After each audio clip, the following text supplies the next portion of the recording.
Winter వచ్చిందంటే కొన్ని vegetables మన దగ్గరికి వచ్చేస్తూ ఉంటాయి. ఇవి ఇయర్ అంతా దొరకవు. ఎప్పుడో సీజన్‌లో మాత్రమే కదా దొరుకుతాయి. ఇవి ఎప్పుడు కావాలంటే అప్పుడు మనం తీసుకొని యూజ్ చేసుకోవడానికైతే మనం ఫ్రోజన్ చేసి అయితే యూజ్ చేసుకోవచ్చు.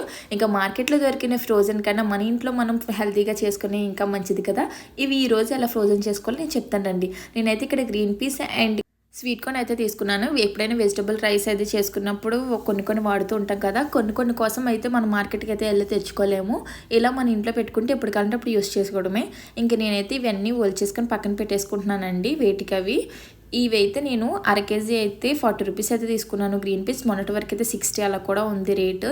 ఇంకా ఇవి స్వీట్ కార్న్ అయితే ఎప్పుడు ఒకేలా అనిపిస్తూ ఉంటది. ఇంకా అందుకనే ఇంక ఈ 2 అయితే ఎప్పుడు ఇలా ఫ్రోజన్ చేసుకుంటూ ఉంటాను. ఎప్పుడు కావాలంటే అప్పుడు యూజ్ చేసుకోవడానికి. నాకైతే బయట బఠానీ అంత బాగా నచ్చట్లేదండి. ఈ గ్రీన్ పీస్ ఎందుకో కలర్ ఏసేసి అలా ఉంటున్నాయన్నమాట. పిల్లలకి అది పెడుతున్నాం కదా అని చెప్పి బ్యాగ్ ఉంటే ఇందులో గ్రీన్ పీస్ అయితే వేసాను. ఇంకా మా ఫ్రిడ్జ్లో అయితే కోకోనట్ కూడా ఉంటుందండి. ఎప్పుడైనా కోకోనట్ చట్నీ వాడడానికి అయితే పెట్టుకుంటూ ఉంటాను. ఇంక ఇలాగా మనం పెట్టేసుకుని ఎప్పుడు కావాలంటే అప్పుడు వాటర్లో వేసుకొని యూజ్ చేసుకోవడమే. Thanks for watching.